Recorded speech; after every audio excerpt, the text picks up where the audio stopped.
Dumating na ang pinagpalang kapistahan ng Taglagas, ang kapistahan ng mga trumpeta. Ngayon, sama-sama nating pag-aralan ang salita ng Diyos sa ilalim ng titulong Ang Buhay ng Pananalangin at ang Pagsisisi. Ngayon ay ang kapistahan ng mga trumpeta. Tinakda ng Diyos ang kapistahan ng mga trumpeta na maipagdiwang sa pamamagitan ng paghihip ng mga trumpeta sa unang araw ng ikapitong buwan sa Sagradong Kalendaryo, 10 araw bago ang araw ng pagtubos. Pinahintulutan ng kapistahang ito ang mga tao na maging handa para sa araw ng pagtubos sa pamamagitan ng pag-amin at pagsisisi sa lahat ng kasalanan at mga pagsuway na nagawa nila ng nakaraang taon. Simula sa araw na ito, ginawa nilang banal at makadiyos ang kanilang mga katawan at mga pag-iisip sa pamamagitan ng 10 araw na pagsisisi. Ito ang kapistahan ng mga trumpeta na ipinagdiriwang natin ngayon. Ang pinakamahalagang bahagi na hindi natin mahihiwalay sa kapistahan ng mga trumpeta ay ang pagsisisi. Ang 10 araw na sanlinggong panalangin mula sa kapistahan ng mga trumpeta hanggang sa araw ng pagtubos ay hindi lang ang oras para magpasalamat sa Diyos para sa kanyang biyaya na pagpapatawad sa ating mga kasalanan sa araw ng pagtubos, kundi ang oras din para humingi sa Diyos ng kapatawaran sa pamamagitan ng pag-amin at pagsisisi sa harap ng Diyos sa lahat ng kasalanan at mga pagsuway na nagawa natin. Kaya naniniwala ako na ang mga panalangin at pagsisisi ay ang pinakamahalaga na hindi dapat na mawala habang sanlinggong panalangin mula sa kapistahan ng mga trumpeta hanggang sa araw ng pagtubos. Ipinapaalam sa atin ng Biblia sa pamamagitan ng aklat ng Revelation na ang usok ng insenso ng panalangin ay isang handog na tiyak na umaakyat patungo sa harapan ng Diyos mula sa kamay ng anghel. Tingnan natin ang Matthew chapter 7 verse 7. Humingi kayo at kayo ay bibigyan. Humanap kayo at kayo ay makakatagpo. Tumuktok kayo at kayo'y pagbubuksan. Sapagkat ang bawat humihingi ay tumatanggap, at ang humahanap ay nakakatagpo, at ang tumutoktok ay pinagbubuksan. Mayroon bang tao sa inyo na kung humingi ng tinapay sa kanya ang kanyang anak ay bato ang ibibigay? O kung humingi siya ng isda ay bibigyan niya ito ng ahas? Kung kayo nga na masasama ay marunong magbigay ng mabubuting kaloob sa inyong mga anak, gaano pa kaya ang inyong ama na nasa langit ang magbigay ng mabubuting bagay sa mga humihingi sa kanya? Ano ang ibig sabihin ng humingi? Ang ibig sabihin nito ay manalangin. Manalangin kayo at kayo ay bibigyan. Sinabihan din tayo ng Diyos na humanap. Paano tayo hahanap?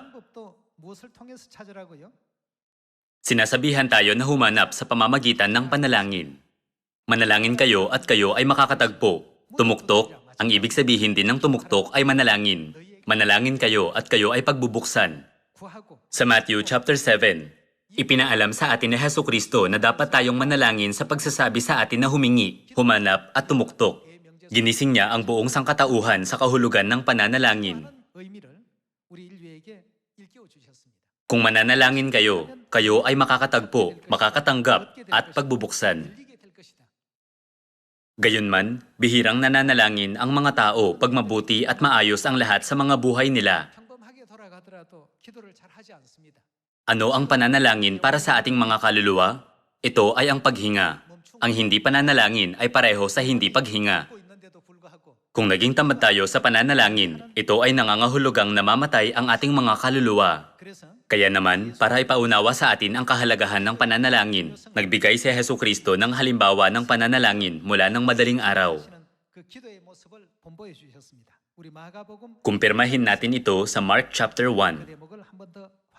Chapter 1, verse 35. Nang madaling araw, habang madilim pa, pagbangon na Jesus ay lumabas siya at nagtungo sa isang ilang na lugar at doon ay, ano ang ginawa niya? Doon ay nanalangin.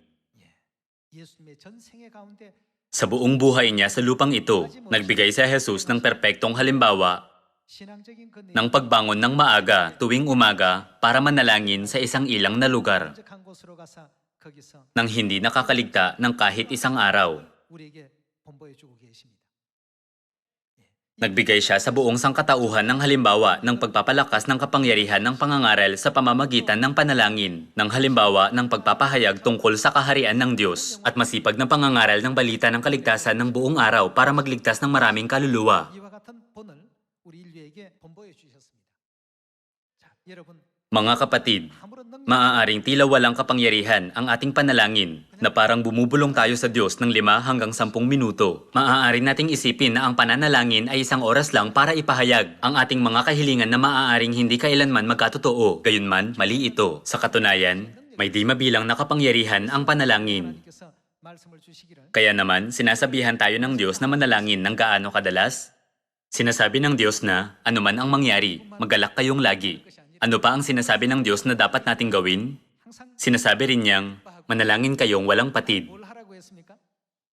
Ibig sabihin, hindi lang tayo dapat na manalangin ng 1 o 2 minuto. Sinasabihan tayo ng Diyos na manalangin ng walang tigil.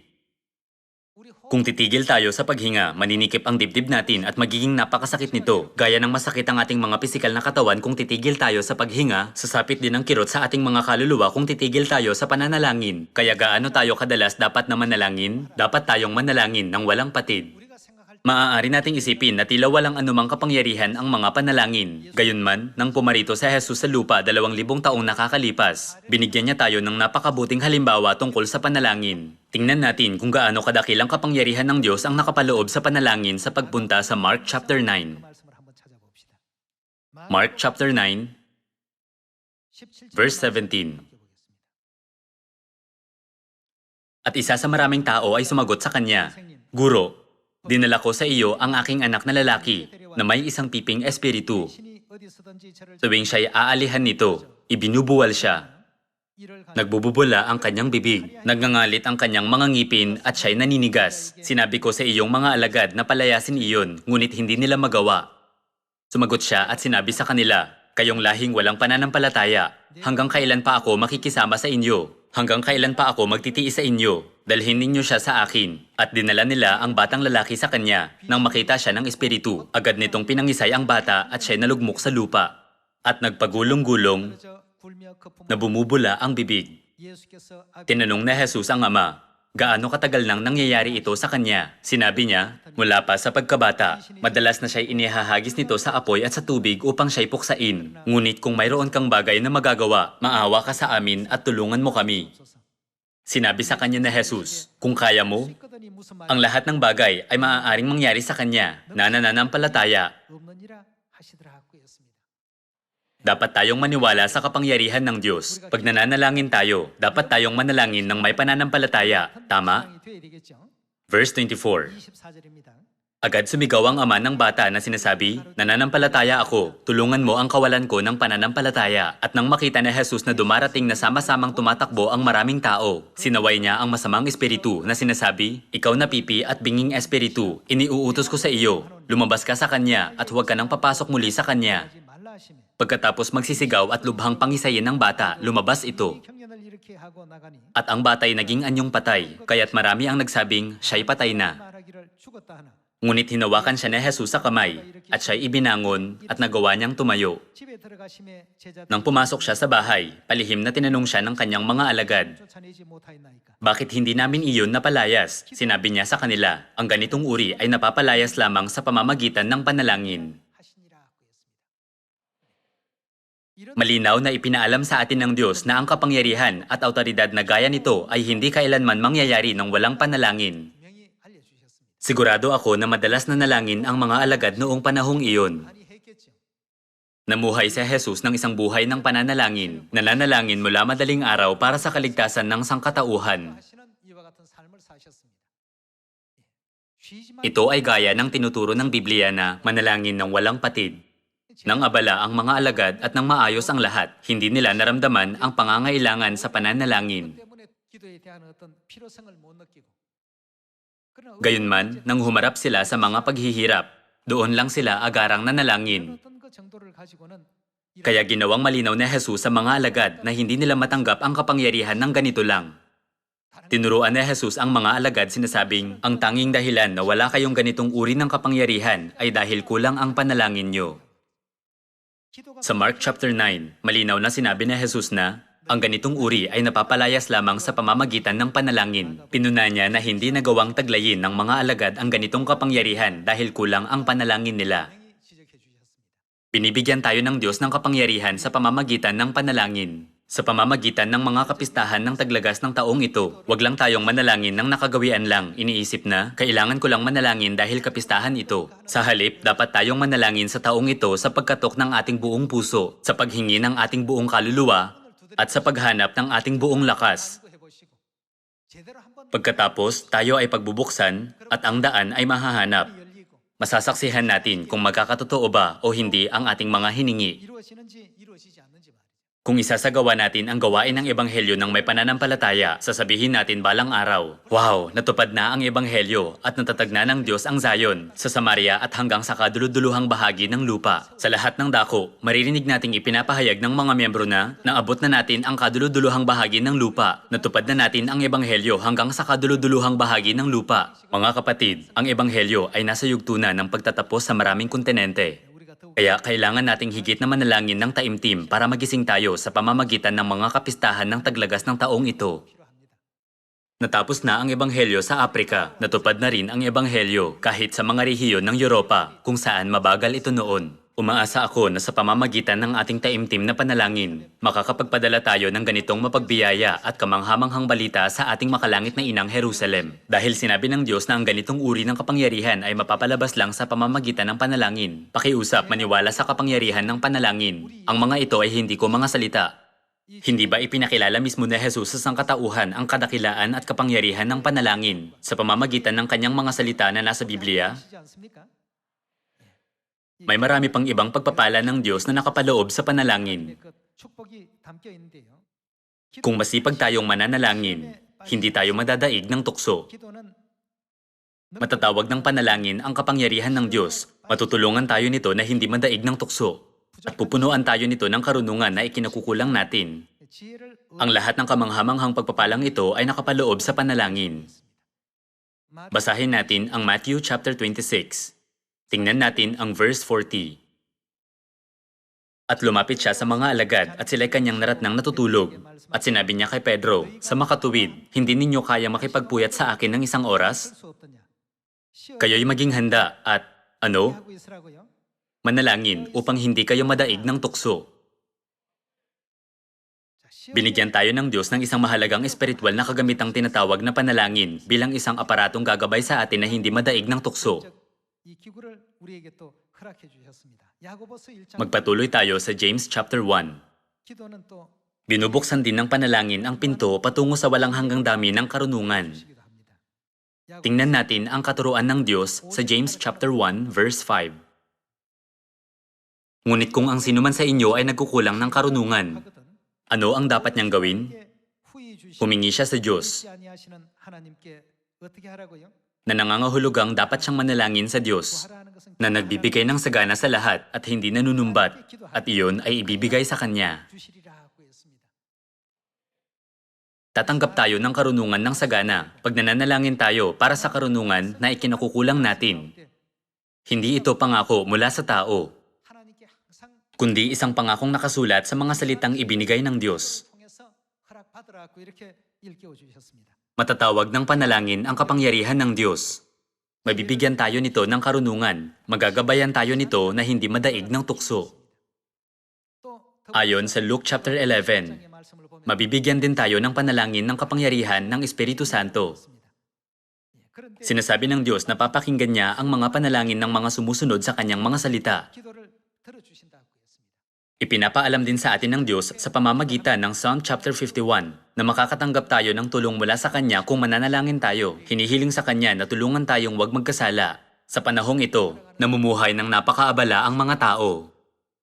Abala ang mga tao sa kanilang mga trabaho at sa kanilang mga personal na bagay. 바쁜 생활들을 전부 살고 있습니다. Wala man lang silang oras para pagnilay-nilayan ang mga sarili. 시간을 가질 만한 여유가 없습니다. Dahil alam na ito ng Diyos, tinakda ng Diyos ang mga kapistahang ito, 3,500 taong nakakalipas, at pinahintulutan tayong magkaroon ng sapat na oras para manalangin. Pinagninilay-nilayan ang mga sarili mula sa kapistahan ng mga trumpeta hanggang sa araw ng pagtubos. Kung nangangapos ng hininga ang ating mga kaluluwa, hindi humihinga ng maayos. 있다면 Dapat tayong magbago para madaling makahinga ang ating mga kaluluwa. 서로 이제 호흡을 바꿔야 되겠습니다. Baguhin natin ang paraan ng ating paghinga 호흡으로 para mas madali tayong makahinga 하나님께 at makaranas ng maraming pagpapala sa pamamagitan ng mga panalangin hinahandog natin sa Diyos. 우리 모두가 되어야 되겠습니다. Detalyadong ipinapaliwanag ng Diyos ang tungkol sa kapangyarihan ng panalangin sa pamamagitan ng Biblia, kabilang sa maraming bagay na kailangan nating ipanalangin. Dapat tayong manalangin para sa pagsisisi sa kapistahang ito. Tingnan natin ang ilang kasulatan patungkol sa pagsisisi. 대해서도 몇 말씀만 찾아봅시다. Nararapat tayong maghandog ng mga panalangin ng pagsisisi. 올리라고 했습니다. Tingnan natin ang Psalm chapter 51 verse 17. 함께 보겠습니다. Chapter 51 verse 17.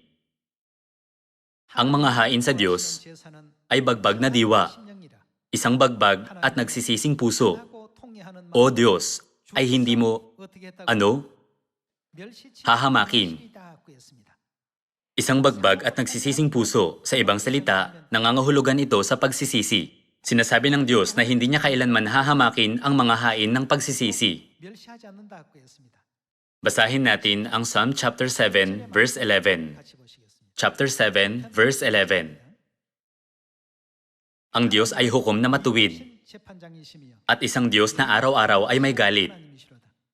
Kung hindi magsisi ang tao, 하면 ihahasa ng Diyos ang tabak nito. Kanyang inihanda at iniumang ang kanyang palaso. 예비하셨도다. Sinasabi ng Biblia na hahasain ng Diyos ang kanyang tabak kung hindi magsisisi ang tao. 계신다고 했습니다. Bakit hinahasa ng Diyos ang kanyang tabak? 회개치 않는 Ito ay para wasakin ang mga hindi nagsisisi. Sinasabi rin ng Diyos na hinanda at iniumang niya ang kanyang palaso 남겨놓으셨다고 했습니다. para maipana ito 바로 그 kung hindi tayo magsisisi. 살아갈 수 있도록 그 말이죠. 이만큼 Ganito ipinapahayag ng Diyos ang kanyang galit araw-araw sa mga hindi nagsisisi. 매일 분노하신다고 했습니다. Isang Diyos na araw-araw ay may galit. Kung hindi magsisi ang tao, ihahasa ng Diyos ang tabak nito, kanyang inihanda at iniumang ang kanyang palaso. Verse 13. 드립니다. Nakakamatay na mga sandata ang kanyang inihanda, kanyang pinapagniningas ang kanyang mga pana. Narito, siya'y nagdaramdam ng kasamaan at siya'y naglihi ng kasamaan at nanganak ng kabulaanan. 저가 웅덩이 Siya'y gumawa ng hukay at pinalalim pang kusa at nahulog sa butas na siya ang may gawa. Sinasabi ng Biblia, 이와 같은 사람들 nagalit ang Diyos 그래서 분노하신다고 sa mga hindi nagsisisi. 그들을 향해서 칼을 가신다고 하셨고 Hinahasa niya ang kanyang tabak para sa mga taong ito at hinanda at iniumang ang kanyang palaso para sa kanila. 말씀을 하고 있습니다. Kung ibubuod natin ang kahulugan ng pagsisisi na binanggit sa Biblia, 정리해보게 되면 maiintindihan natin na ang isang araw sa buhay ng isang nagsisi 하루를 ay may halaga na higit kaysa sa 1,000 taon. 같은 가치가 있는 삶이라고 이렇게 성경은 우리에게 알려주고 있습니다. Nilalarawan din ng Biblia ang buhay ng isang taong nagsisisi bilang ang buhay ng isang taong nabuhay mula sa mga patay. 삶이라고 이렇게 묘사하고 있습니다. Ang ganitong mapagbiyayang buhay ay garantisado at ibibigay sa atin kung magsisisi tayo.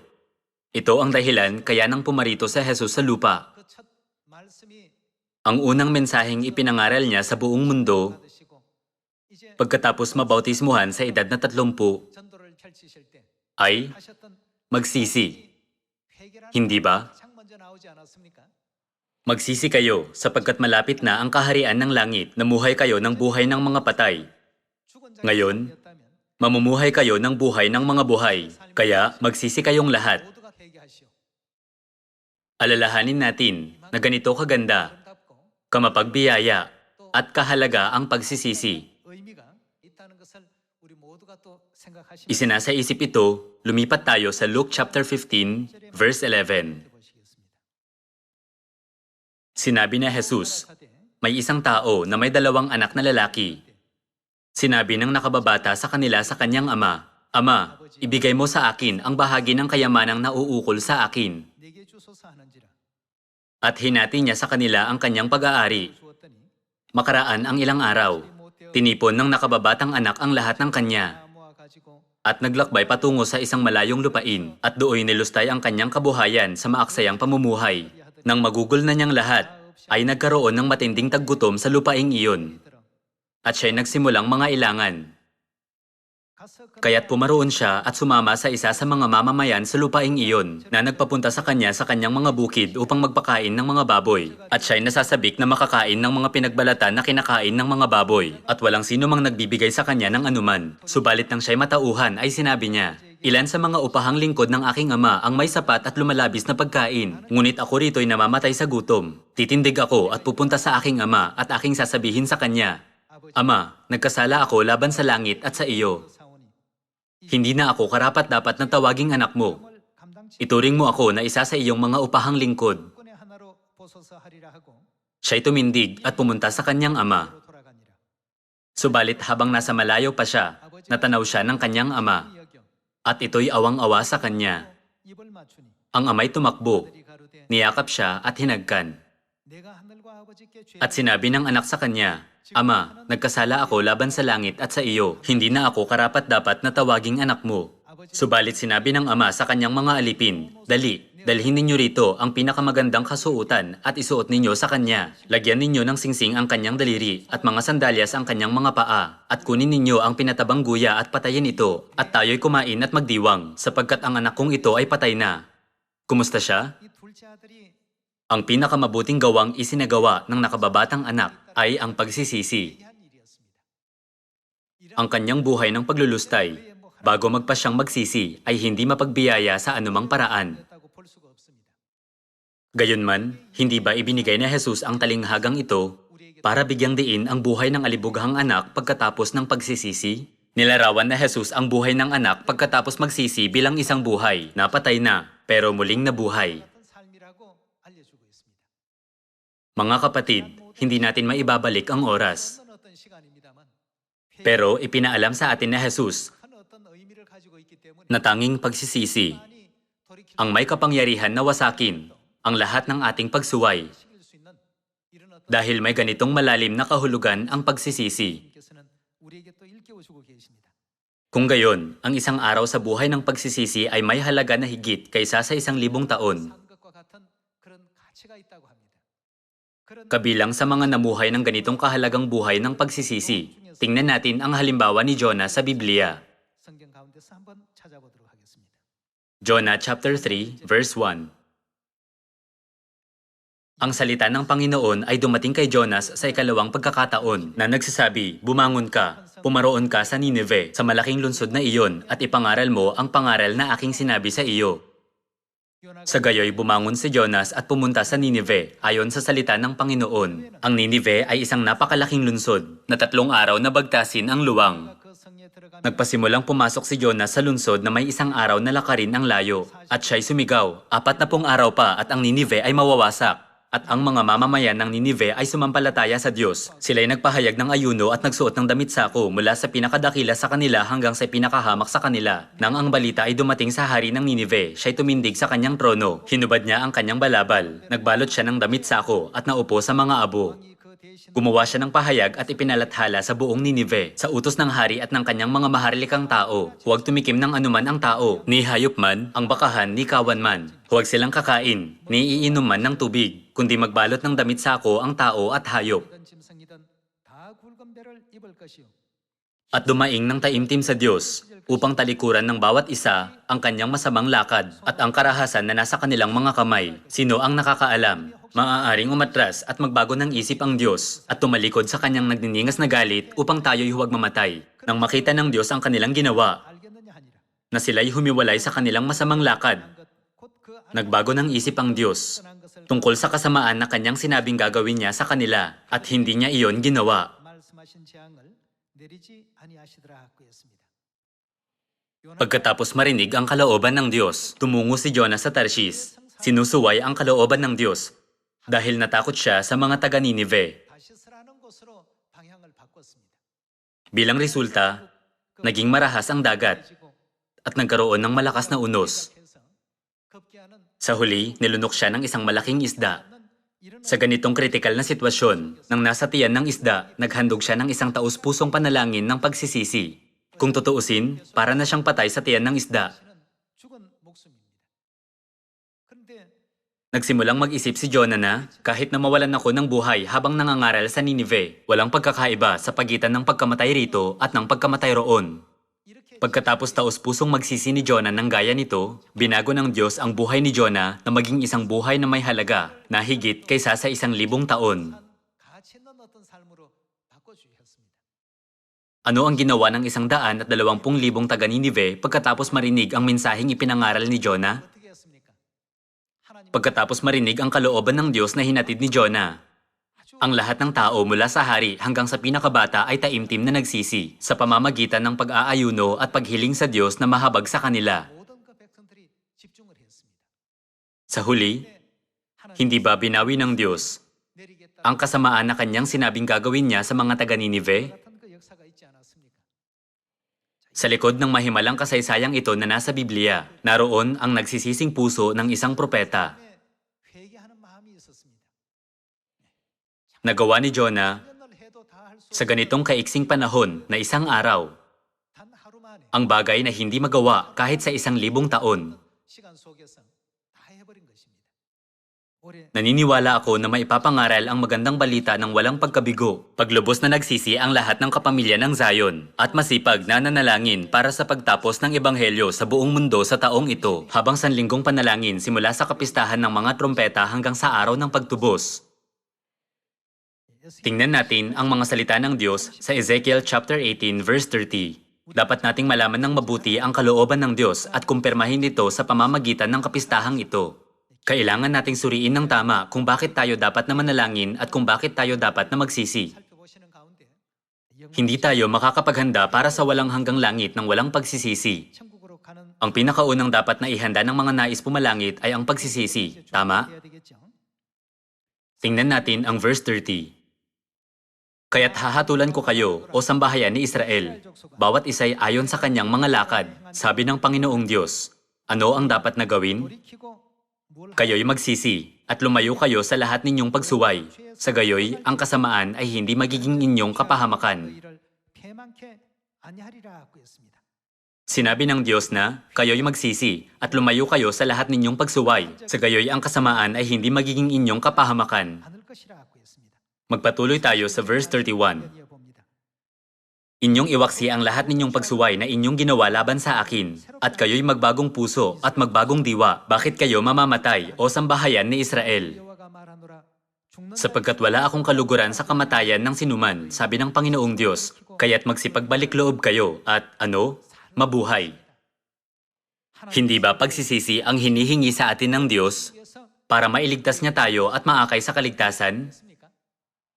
Sa pamamagitan ng mga kapistahan ng taglagas ng taong ito, pakiusap, malalim na iukit sa inyong mga puso ang dalawang salitang ito, panalangin at pagsisisi, 모든 것 para maihanda nyo ang pundasyon upang makapagsisi at makabalik sa Diyos ang lahat ng anak ng Zion sa buong mundo. 예비하시고 Nananalangin ako na ang lahat ng kapamilya ng Zion sa buong mundo ay tatanggap ng tulong ng makalangit na Ama at Ina 되기 때문에 para makakarinig tayo ng pinagpalang balita na naitatag na ang lahat ng Zion sa buong mundo upang makabalik sa Diyos ang lahat ng ating kapatid. 소식이 전 세계 모든 시원에 또 알려지기를 바라겠습니다. Masipag tayong mangaral. Maipapakita ang pagsisisi sa pamamagitan ng masipag na pangangaral. Hindi lang tayo ang dapat na magsisi. 회개하는 것이 아니라 Ang mga tunay na nagsisi ay ang mga nag-aakay sa ibang mga makasalanan tungo rin sa pagsisisi. 진정한 회개를 한 사람들이라고 볼 수가 있습니다. Umaasa ako na maipagdiriwang natin ang kapistahan ng mga trumpeta ng banal. 이것이 Sa pamamagitan ng malakas na paghihip ng mga trumpeta, inaakay ang buong sangkatauhan sa Global Village na magsisi para ang pagsisisi ay hindi manatiling isang di mahawakang bagay kundi maging isang totoong bagay. Dito, nais kong tapusin ang sermon ngayong araw. Maraming salamat.